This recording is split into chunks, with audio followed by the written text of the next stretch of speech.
원칙이었고, 그리고 또 특히 노이스가 매우 중요하다 했던 게 그 정의의 원칙을 합의할 때는 서로 무관심하지만 그 합의된 원칙의 내용은 구성원들 간의 협력을 도모하는 원칙이고 호혜성의 원칙이라고 표현을 해요. 그래서 3번에 한번 보면, 자 일단 제시문에서 이제 너희가 만약에 공부를 좀 했으면 무지의 베일 속에서 특정 사실 또는 특정 지식은 알지 못해. 그래서 우리가 아마 가상공간 필기 보면 교재 112페이지 3번 문제. 그래서 가상공간에서 자신 또는 타인 또는 자기가 속한 사회와 관련된 특수한 지식들은 알지 못하고요.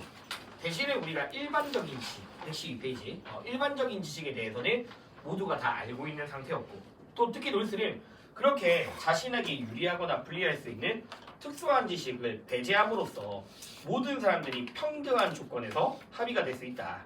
맞죠? 라는 게 놀스 입장이었고, 그 다음에 을에서는 얘들아 어쨌든 노직 입장에서 취득 이전 교정에 따르는 소유권에 대해서 이야기하니까 그냥 제시문 노직이야. 그럼 이제 기억 봐봐. 이건 이제 가장 기본적인 내용인 거지. 놀스 입장에서 정의의 원칙에 따라서 이루어진다면, 맞지? 그 결과가 불평등하더라도 정당한 것이다, 공정한 것이다 라고 했으니까 기억, 정의로운 분배의 결과니까 비록 불평등하더라도 이 불평등은 조정의 대상이 아닌 거죠.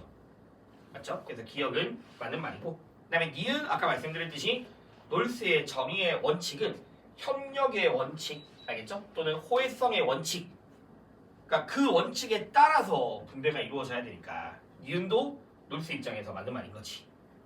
자, 디귿은 너희가 이거 애들 많이 들었거든. 자, 노직하면 당연히 교정의 원칙에 따라서 부정의하게 취득 이전된 거에 대해서 국가가 개입해야 돼. 근데 그거 말고도 뭐가 있었니? 치안, 국방, 알겠죠? 사기로부터의 보호, 그런 것들이 있으니까 디귿 분배 교정뿐만 아니라 치안, 국방도 있는 거잖아. 그러니까 디귿은 틀린 말인 거야, 노직한테. 알겠죠? 그 다음에 니을을 또 애들이 많이 물어보더라고. 봐. 일단 놀스든 노직이든 둘 다 자유라는 걸 강조하는 사상가잖아. 맞지? 그러면 정의의 목표는 개인의 자유, 이까지는 문제가 안 돼. 근데 이 마지막 그 뒤에 보면 기본적 필요 보장이라는 거에서 노직이 절대 안 되는 거야. 왜냐면 노직의 정의론에서 사회적 약자의 기본적 필요를 보장하자는 말이 있니 없니? 그런 거 없잖아. 알겠죠? 기본적 필요는 개인의 선택의 문제인 거지. 그게 정의의 목표가 되는 건 아니잖아.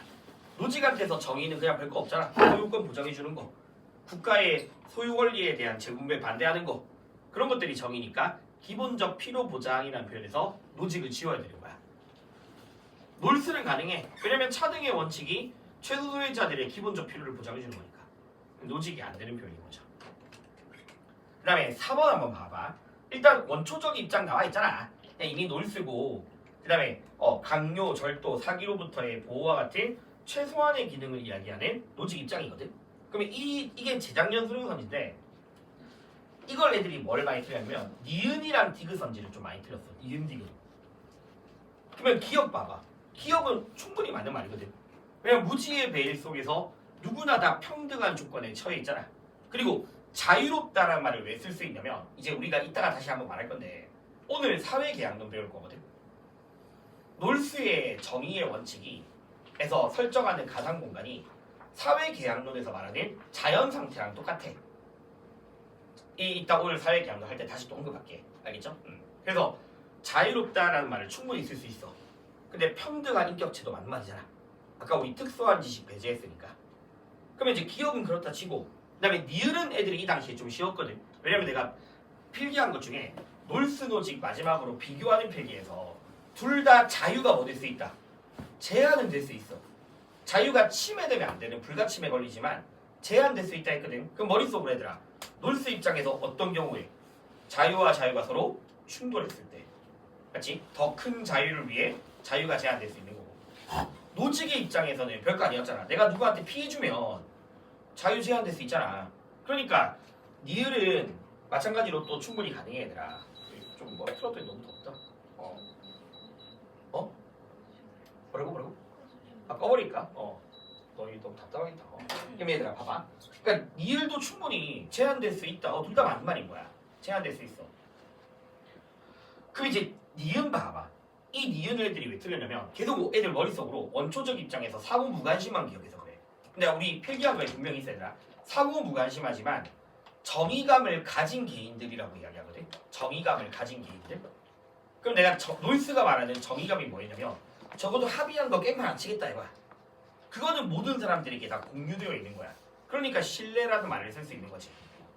신뢰라는 말을 쓸 수 있는 거야. 알겠죠? 그래서 디귿을 니은은 맞는 말이고, 그 다음에 디귿은 이것도 오늘 사회계약론하면서 또 이야기하겠지만 아마 필기한 거에 또 있을 거야. 내가 로직이 소유 권리라는 것을 로직은 자연적 권리로 봐.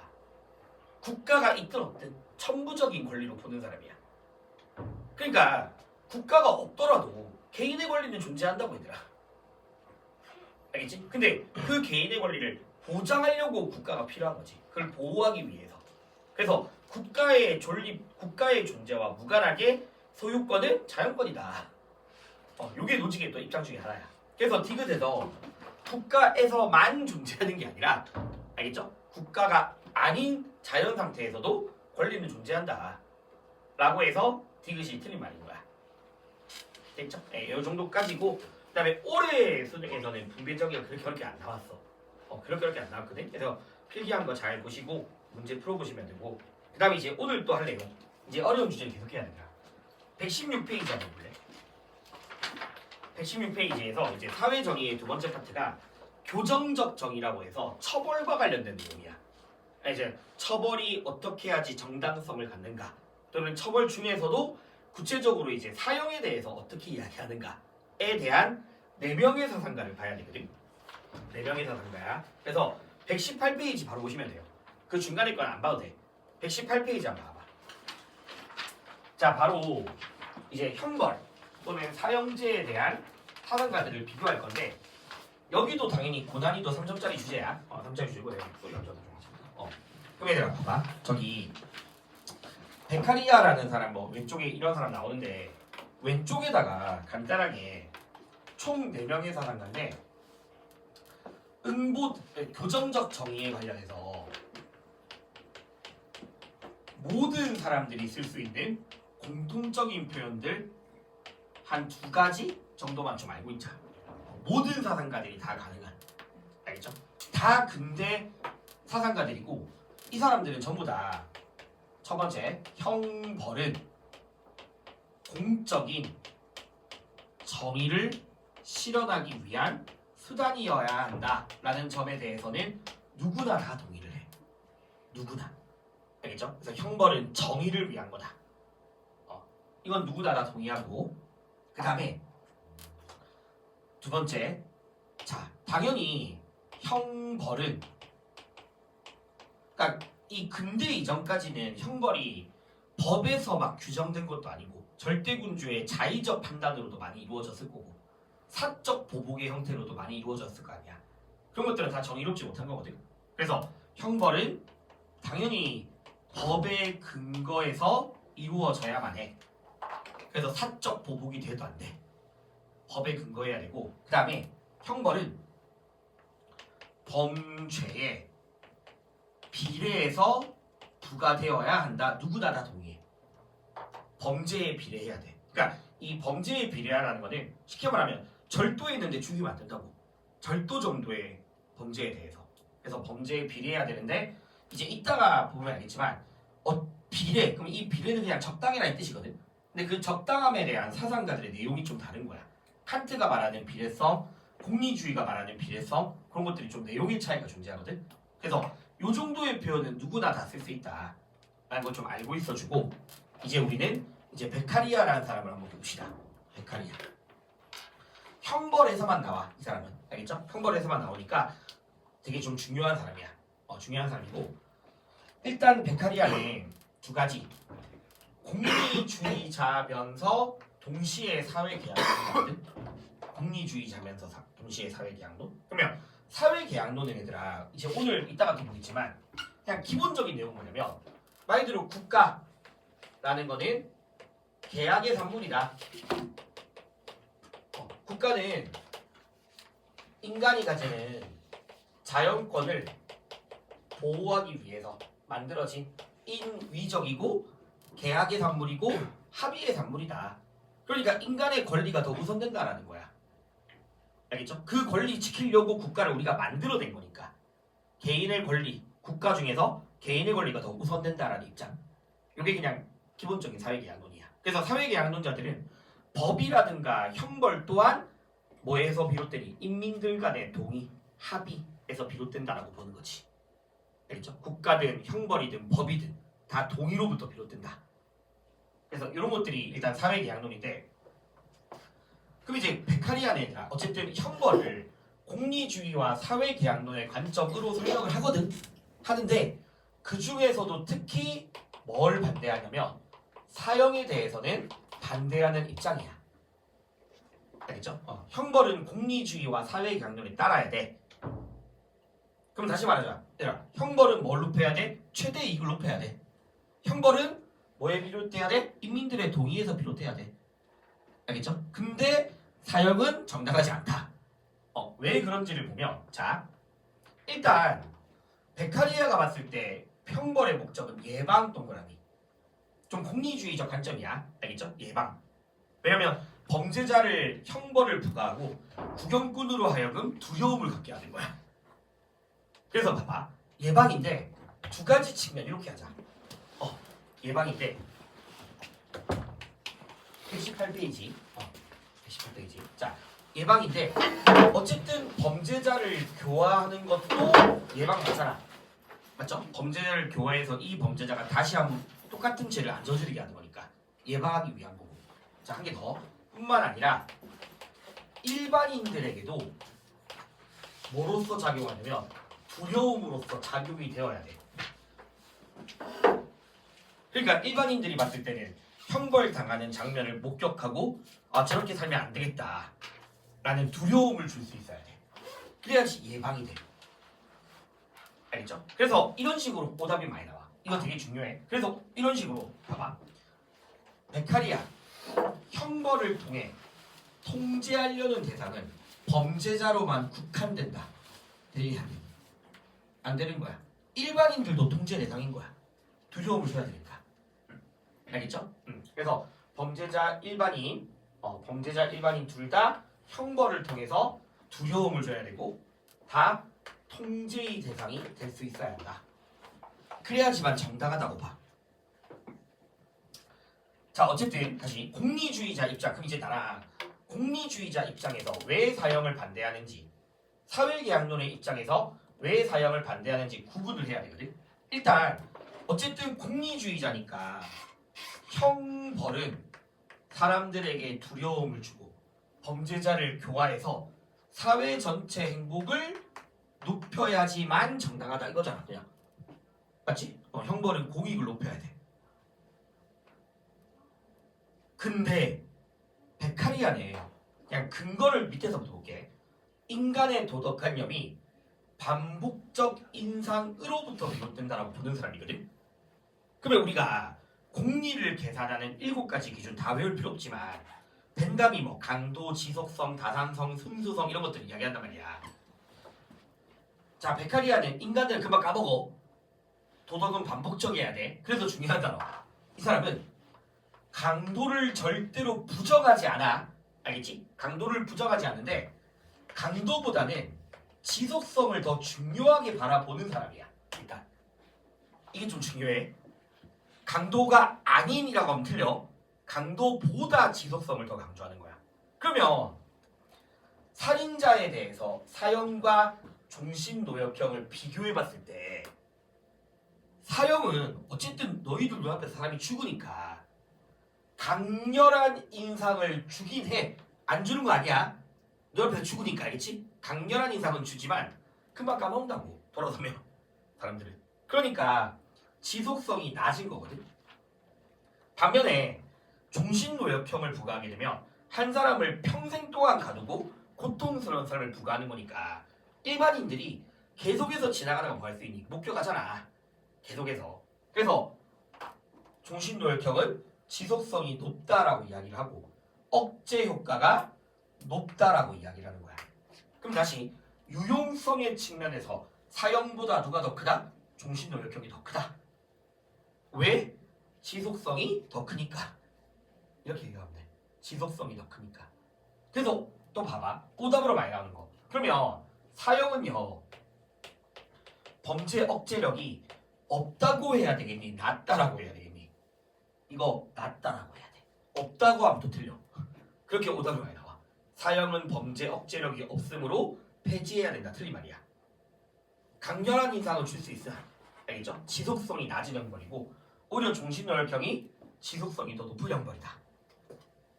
근데 이거 외에도 되게 여러 가지 이유들이 있어. 봐봐. 어쨌든 공리주의자다 보니까 이 사람이 어떤 식으로 이야기하냐면 사형과 종신노역형을 비교했을 때 만약에 예방을 위해서 범죄, 살인을 예방하기 위해서 사형을 채택하잖아. 그러면 사람들을 금방 까먹으니까 또 범죄가 생겨. 살인이 생겨. 그러면 그때그때 다 계속 죽여야 돼. 근데 종신노역형은 딱 한 명만 평생 가두면 돼. 이런 입장인 거야. 그러니까 비용적인 측면에서도 오히려 종신노역형이 더 낫다라고 보는 거고. 그래서 요거 두 개 잘 비교해서 구분해야 되고. 자, 그 다음에 종신노역형 그 밑에다가 옆에 사형이랑 종신노역형 이 옆에 공간 좀 있잖아, 맞지? 그 공간에다가 이렇게 좀 적어봐. 이게 재작년 수능에서 한번 저게 나온 건데 사형은 고통이 집중되는 형벌이다. 사형은 고통을 한순간에 집중시키는 형벌이고 종신노역형은 고통을 평생에 걸쳐서 분산시키게 하는 형벌이다 라고 표현을 하거든. 그래서 요거 활용된 보기도 있어. 알겠죠? 고통을 집중시켜야지만 효과적이다. 이거 틀린 말이잖아. 오히려 고통이 분산되는 형벌이 더 효과적인 거지. 그리고 자 하나만 더. 그 종신노역형 관련해서 꼭 기억해야 될 게 있어.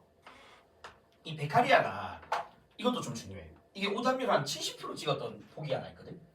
베카리아가 어쨌든 형벌은 범죄자에게도 두려움으로써 작용해야 되고 일반인들에게도 두려움으로써 작용을 해야 된단 말이야.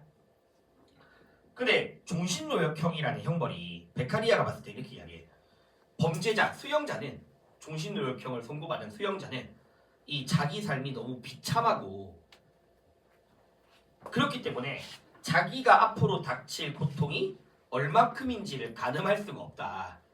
근데 구경꾼의 입장에서는 이 사람의 고통을 계속해서 반복하다 보니까 결론 수용자와 구경꾼 중에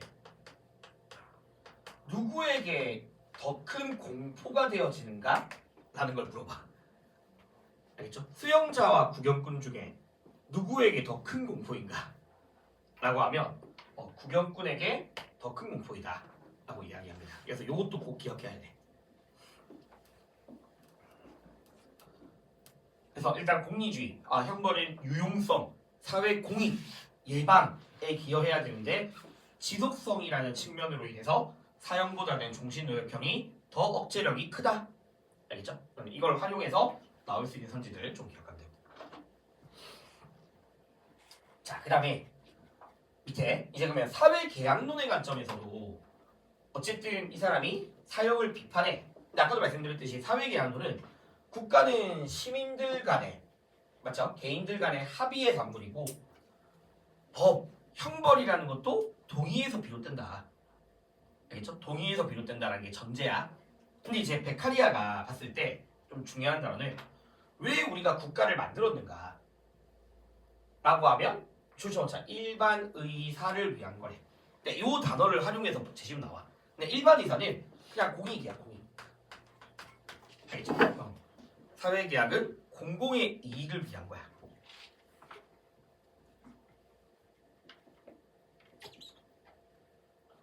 자, 그 다음에 얘들아 또 베카리아는 공리주의, 자 우리가 알다시피 공리주의자에서 공익은 개개인들의 이익을 단순히 더한 거에 불과하다고. 일단 그럼 베카리아가 말하는 공익 자체가 일종의 개인들의 이익과 개인들의 권리야. 알겠죠? 개인들의 이익과 개인들의 권리. 그러면 다시 국가를 만드는 이유는 우리 개개인들의 이익과 권리를 위한 거야.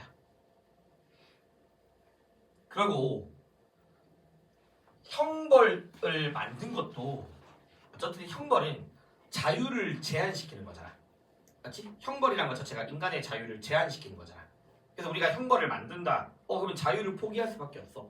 근데 우리가 애초에 국가를 만들었던 이유는 개개인들의 권리와 이익을 위한 거야.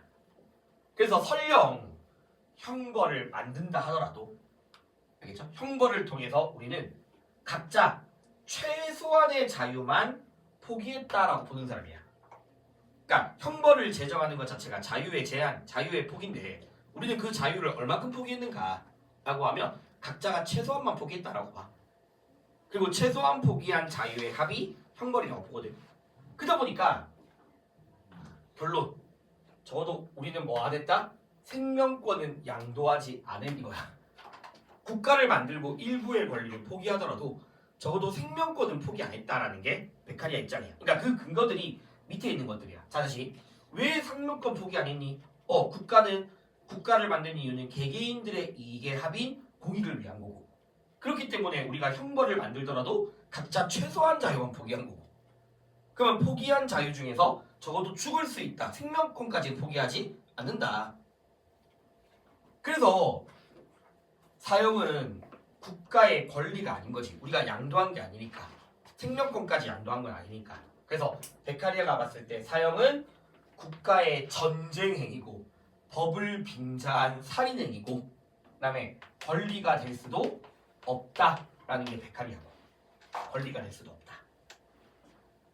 그래서 이렇게 두 가지의 입장에서 사형을 반대했던 사람이 베카리아입니다. 됐죠? 네.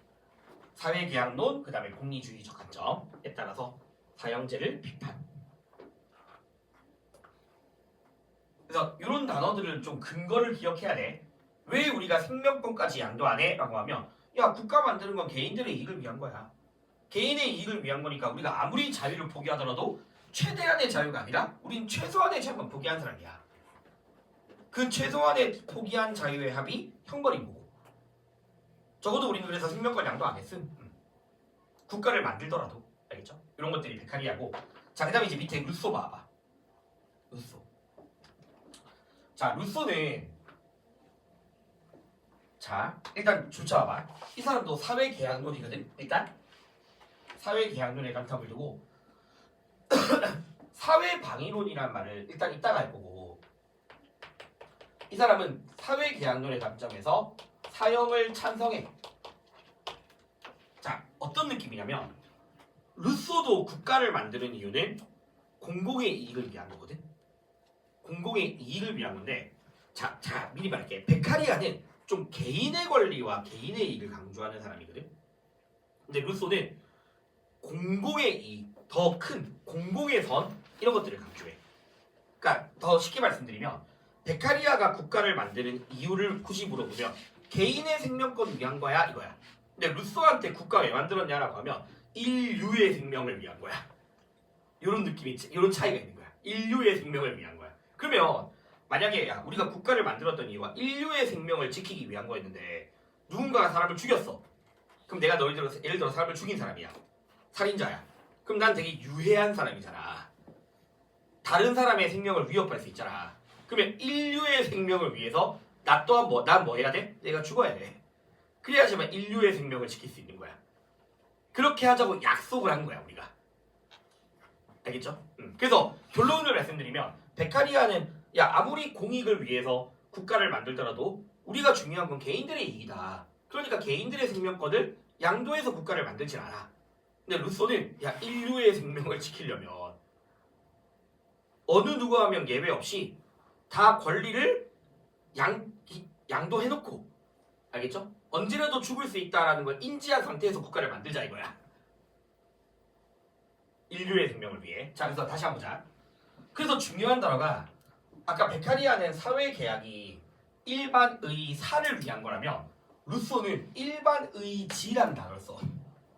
일반의사랑 일반의지가 둘 다 똑같이 공익이거든.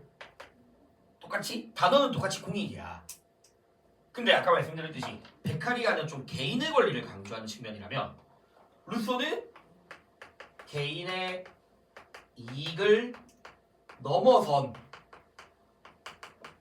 공공의 선을 실현하고자 하는 사람이고 그 일반의 제안에 생명권 이런 것들이 들어간단 말이야. 근데 이 생명권이 단순히 개인의 이런 느낌보다는 앞에 이렇게 이해하면 좋아. 인류의 알겠죠? 인간으로서의 생명권을 보장받기 위한 거다.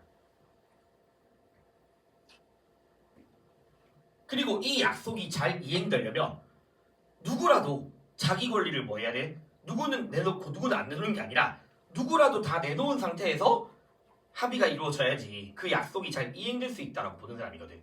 그래서 결론 사회계약으로 줄쳐먹자. 모든 권리를 양도, 전면적 양도. 알겠죠? 모든 권리를 전면적 양도. 그러면 아까 말씀드렸듯이 뭐까지 양도의 대상으로 본다? 베카리아와 달리 생명권도 양도의 대상으로 보는 사람인 거지. 되겠죠? 생명권까지 양도하고서 우리가 국가를 운영해 나가자 이거야. 자, 근데 누군가가 만약에 살인을 저질렀어. 그럼 이 사람은 계약을 위반한 사람이고 양도했던 권리로부터 뭐 될 수 있다? 박탈될 수 있다라고 보는 거고. 알겠죠? 이미 양도했으니까. 얘들아, 이렇게 생각하면 돼. 어느 누구라도 야, 우리 예를 들어서 우리가 국가를 만들 때 루소는 좀 이런 입장이야. 어느 누구라도 살인자한테 죽고 싶은 사람은 없을 거라고. 맞죠? 어느 누구도. 그러니까 우리가 약속을 해야 되는 거야. 야, 우리 다 내어놓자, 생명권까지. 알겠죠? 모든 권리를 다 내어놓고 그 권리 아래에서 내어놓고 그러고 나서 이제 우리가 좋은 사회 만들자. 되겠니? 그래서 근데 이제 만약에 살인을 저질렀다라고 하면 살인 행위를 통해서 스스로 구성원이기를 포기했고 그럼 이 사람은 더 이상 적인 거야. 적. 좀 중요한 거. 더 이상 이 사람은 시민이 아니야. 알겠죠? 시민이 아니라 적에 불과하다. 그래서 얘들아 한번 왼쪽에다가 이렇게 한번 해볼게. 어쨌든 베카리아 루소를 비교했을 때 일반 의사라는 단어를 통해서 적어도 베카리아는 생명권을 양도하지 않았다라고 보는 거고, 맞죠? 그 다음에 루소는 일반 의지라는 걸 실현하기 위해서라면 누구든지 예외 없이 각자의 권리를 양도한 상태에서 계약이 이행돼야 된다라고 보는 사람이야. 둘 다 사회계약 왜 하니? 생명권을 지키기 위한 거야. 맞죠? 자, 그러면 사형에 대해서 이야기할 때 베카리아는 생명권을 오히려 침해하는 행위야. 안 내놨는데 국가가 사형을 집행하는 것 자체가 생명을 침해하는 거고, 루소 입장에서는 사회 전체의 행복을 저해하고 인류의 생명을 위협할 수 있는 살인자를 죽이는 게 오히려 생명을 뭐하기 위한 거다? 보호하기 위한 거다. 알겠죠? 사형의 목적에 대해서 이야기하며 베카리아는 사형은 생명을 침해하는 거, 루소는 생명을 보호하기 위한 수단인 거야. 알겠죠? 근데 어쨌든 둘 다 무슨 논자니? 사회계약론의 입장이란 말이야. 맞죠? 사회계약론이야. 그러면 둘 다 얘들아 이제 봐봐. 형벌은 이제 여기 놔둘게. 이제 이거 구분해서 할게. 형벌은 뭐로부터 비롯된다? 동의 또는 계약, 맞죠? 으로부터 비롯. 이렇게 말하면 둘 다 쓸 수 있잖아. 맞죠? 형벌은 동의 또는 계약으로부터 비롯된다. 근데 적어도 베카리아는 사형에 대해서 뭐 하지 않았다? 동의하지 않았다라고 보는 거잖아. 사형은 동의하지 않았어. 근데 루소는 사형 또한 동의했다라고 보는 거고요. 알겠지? 그러다 보니까 이 베카리아 루소를 비교할 때 차이점도 물어보지만 공통적인 표현도 좀 써. 예를 들어서 봐봐. 이거 맞는지 한번 봐봐. 사형의 정당성은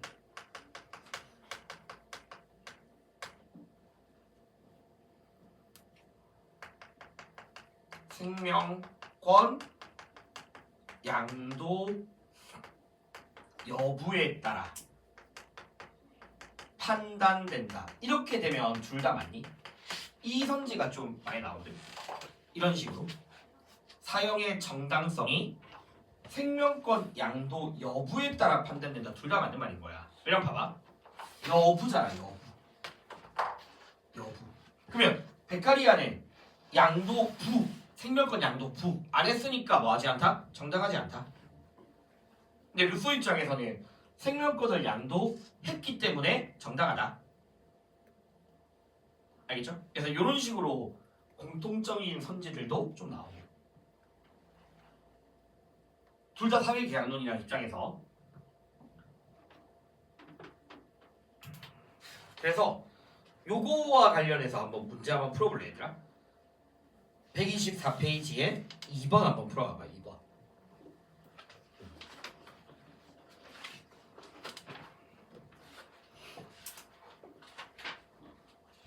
124페이지에 2번.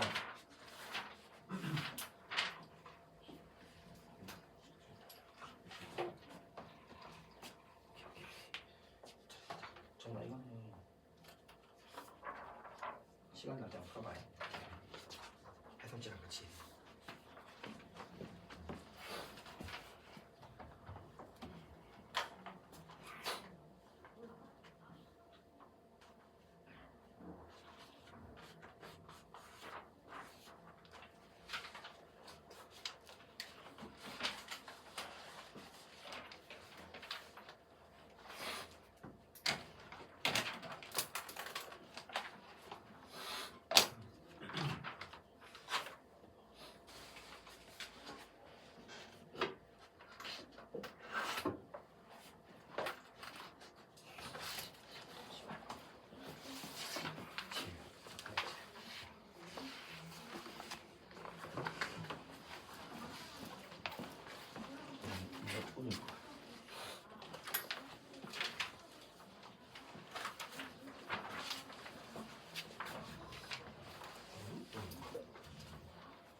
그래서 얘들아 2번에서 어쨌든 갑을 보면 법은 공공의사의 표현이래.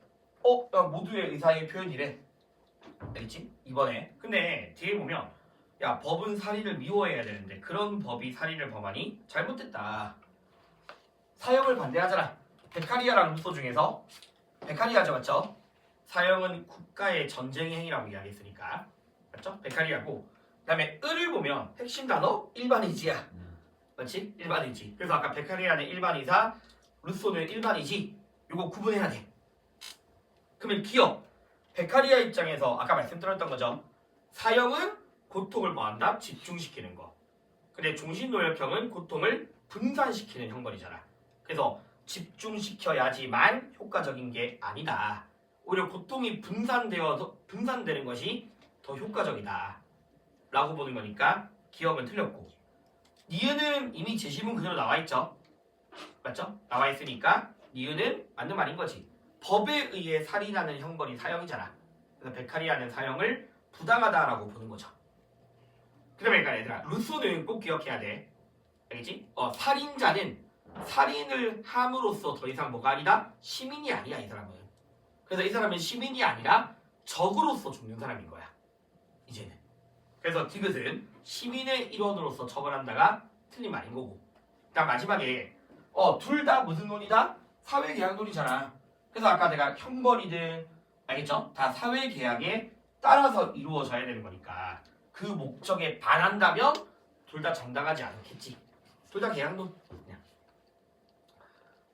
됐죠? 예, 그래서 베카리아 루소 이렇게 좀 비교하면 되고. 그 다음에 내가 참고로 루소는 살인자를 어떻게 규정하기도 하냐면 국가를 상대로 전쟁을 선포하는 사람 이렇게 표현하기도 해. 전쟁이라는 단어 둘 다 써. 그러니까 베카리아 입장에서는 사형이, 알겠죠? 사형이 오히려 국가의 전쟁행위야.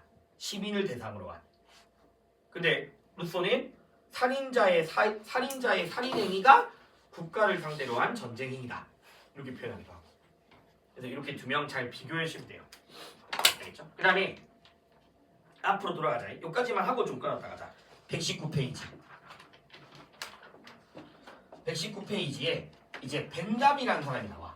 얘들아 참고로 벤담은 계약론자는 아니야. 그냥 공리주의의 입장인 거고 보통 평가원에서 문제를 낼 때 벤담과 베카리아가 같이 나오면 거의 공통선지들이 많아. 공리주의적 측면에서. 그래서 다시 한 번 더 정리해보면 자 얘들아 보자. 형벌은 예방 동그라미 요게 바로 공익이야. 그냥 그게 목적이야. 공리주의자로서 예방 공익 알겠죠? 근데 꼭 기억해야 돼. 이거 꼭 기억해야 돼. 한 번 더. 범죄자에 대한 교화, 일반인들에 대한 두려움, 본보기 이거 꼭 기억해야 됩니다. 그래서 형벌을 통해서 예방하고자 하는 대상이 범죄자에게만 국한되는 것도 아니고 알겠죠? 일반인에게만 국한되는 것도 아니야. 범죄자, 일반인 모두에게 통제, 예방 대상이 되는 거지.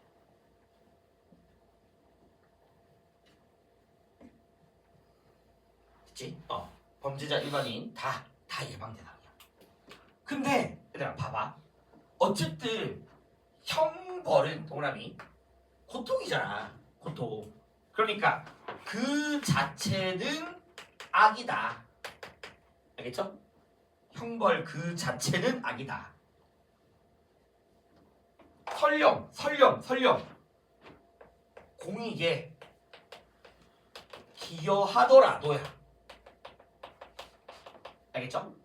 형벌이 공익에 기여하더라도 그 자체는 악이다라고 이야기하는 거야. 대인이들아, 형벌은 그 자체는 악이야. 근데 뭐다? 필요악으로서 이야기하는 거야. 필요악으로서. 근데 이 표현을 많이 들어봐. 공익에 기여하면 선이 된다가 아니라, 알겠지? 공익에 기여해도 여전히 악이야. 자, 그러니까 얘들아 잘 봐봐. 마이너스 고통, 알겠지? 범죄자에 대한 고통. 플러스 예방 효과를 잘 뭐 해야 되냐면 비교해야 되고 반드시 범죄자에 대한 고통보다 알겠지? 범죄자에 대한 고통보다 예방 효과가 더 커야지만 정당한 거야. 더 커야지만. 이게 이 밑에 말이야. 전체 행복에 기여해야지 정당한 거야. 그러면 여기서 중요한 게 뭐냐? 봐봐 내가. 그래서 이거에 따라 찬반 여부를 판단한다 했잖아. 그럼 만약에 이렇게 해야지만 정당한 거거든? 형벌이? 그럼 만약에 얘들아 예방 효과보다 고통이 더 커. 만약 형벌이 예방 효과가 없거나 오히려 고통이 더 커. 그럼 그때는 형벌하면 되니 안 되니? 안 된다 이거야. 그래서 내가 왜 우리 초반에 공리주의 이야기할 때 항상 공리주의는 마이너스와 플러스를 비교해서 선택해야 한다 했잖아. 알겠지? 그래서 요것 때문에 판단 뭐 비슷해. 판단이니까 범죄자가 형벌받지 않는 경우가 있을 수 있다 없다. 있을 수 있다. 알겠죠? 그래서 범죄자가 형벌받지 않는 경우도 존재한다. 이게 반대가 돼버리면 예방효과 대비 과도한 고통인 거니까. 근데 이거에 대해서 이제 이따가 볼 칸트는 절대 안 됩니다. 칸트는 무조건적인 거거든. 그리고 얘들아 봐봐. 이거 또 봐봐. 마이너스와 플러스 중에서 무조건 플러스가 커야만 된단 말이야. 그러면 고통이 너무 과도하면 돼 안 돼? 그건 안 된다고. 그래서 결론 이게 중요해. 이거 외워야 돼. 처벌의 기준. 범죄를 통해서 발생하는 이익과 형벌에 따른 고통을 비교하면 얘들아 예방돼야 되잖아. 예방. 알겠지? 형벌을 통해서 예방을 해야 되잖아. 당연히 범죄 이익과 형벌에 따른 고통 중에서 뭐가 더 당연히 형벌에 따른 고통이 더 커야 되겠죠. 반대가 되면 야 이 정도 고통 감수할래가 될 거 아니야. 알겠죠? 자 근데 잘 봐봐. 근데 또 그 고통이 형벌의 고통이 있고 형벌이 예방할 고통이 있어. 예방할 고통. 자, 이게 뭔 얘기냐면 예를 들면 다시 보자. 자, 야 봐봐. 내가 여자친구를 만나는데 흡연을 해. 내 여자친구가 자기 만날 때 흡연하지 마라. 흡연은 범죄야. 그래서 나한테 흡연 발각 걸리면 5만 원 달라고 했어. 자기한테. 그럼 내가 5만 원 내는 건 고통이잖아, 고통. 알겠지? 근데 예를 들어서 내가 담배 피는 일이 너무 좋아. 그럼 5만 원 정도 지불할 수 있다고. 알겠지? 그거 지불 정도는 큰 고통이 아니라고 나한테. 근데 만약에 여자친구가 야 너 갱생이 안 되는 새끼니까 흡연이 걸리면 10만 원을 내래. 자 그러면 난 봐봐. 나는 10만 원이면 난 안 필 수 있어. 적어도 얘 만날 때는 안 필 수 있거든. 그럼 이게 바로 뭐냐면 예방할 수 있을 고통인 거야. 예방할 수 있는 고통. 난 10만 원이면 안 낼 수 있다고. 안 필 수 있다고. 근데 여자친구가 안 되겠다. 너는 걸리면 손톱을 한 개씩 빼겠다. 라고 하게 되면 나는 10만 원이면 예방된다고 얘들아. 근데 손톱 뽑는 거는 너무 과도한 고통이잖아. 뭔 말인지 알겠니 얘들아? 그러니까 형벌이 당연히 고통을 준다고. 근데 그 고통이 예방할 고통을 능가해버리면 너무 뭐 해버린다? 이건 과도해지는 형벌이라고 얘들아. 알겠죠? 그래서 요 순서를 잘 기억해야 돼. 범죄 이익보다는 형벌의 고통이 커야 되는데 그 고통이 예방할 수 있는 고통을 능가하지 않아야 돼. 예방할 수 있는 고통을. 알겠죠? 이게 공리주의가 말하는 형벌의 비례성이야. 형벌의 비례성. 이게 공리주의가 말하는 적당함이야. 알겠죠? 적당함. 근데 자 결론 여기 나오는 모든 표현들이 다 누구랑 동의하냐? 베카리아도 동의합니다. 베카리아도 공리주의니까. 알겠죠? 그래서 평가원 기출에서는 여기 나오는 모든 표현들은 베카리아랑 같아. 근데 이제 다만 차이는 뭐냐면 베카리아는 기본적으로 사형을 반대하는 사람이야. 근데 공리주의자 중에서도 벤답은 사형이든 모든 형벌들이 다 이거 따져야 돼. 사형을 포함해서 모든 형벌들이 이거를 따져서 해야 돼. 그러니까 벤답은 무조건적인 반대도 아니고 무조건적인 찬성도 아닌 거야. 결과 보고 판단해야 된다. 알겠죠? 요게 벤담이고 그다음에 오른쪽에 공간에다가 하나만 좀 쓰자. 이 잘 나오는 벤담의 제시문이 하나 정도가 있어. 벤담만의 제시문이 하나 있어. 근데 이 형벌 파트 문제 풀 때도 그냥 공리주의 일반적인 공리주의 글이 나오면 웬만한 벤담이거든. 베카리아를 낼 거면 지속성, 일반 의사 이런 말을 꼭 넣어줘. 종신 노역 경여 넣어줘. 웬만하면. 알겠죠? 그냥 일반적인 공리주의면 벤담이야. 근데 벤담만의 제시문이 하나 있는데 이걸 좀 알아요. 자, 벤담에 따르면 형벌은 대체적으로 위법행위에 이익에 비해 알겠죠? 형벌은 가로하고 위법행위의 이익에 비해서는 확실성 그리고 근접성이 낮대. 일단 낮다. 그래서 강도로서 보완이 필요하다. 이 표현이 벤담으로 좀 잘 나와. 야 이건 뭐 생각되면 얘들아 봐봐. 음주운전하는 거 생각해봐. 왜 하니? 안 걸리니까요. 잘 안 걸려. 웬만하면 안 걸려. 하는 사람들 특징은. 해도 안 걸려 이거잖아. 바로바로 안 걸려. 근접성이 떨어진다고. 근데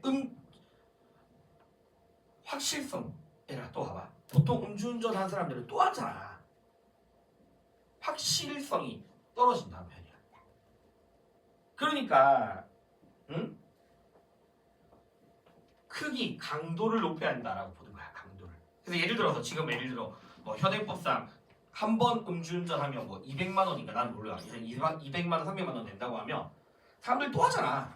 그럼 아예 그냥 첫 번째에서 면허를 박탈시켜야 된다고. 강도를 높여줘야 된다는 거야. 강도를.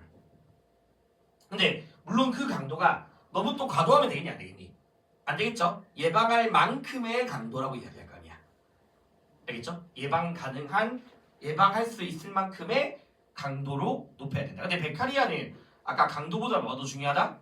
지속성이 더 중요하다라고 했던 사람이고 지속성 알겠죠? 근데 벤담은 요 강도라는 측면을 좀 강조하는 사람이고 그래서 어쨌든 벤담이 나오면 거의 보기는 베카리아랑 벤담이랑 비슷비슷해 공리주의자 입장으로서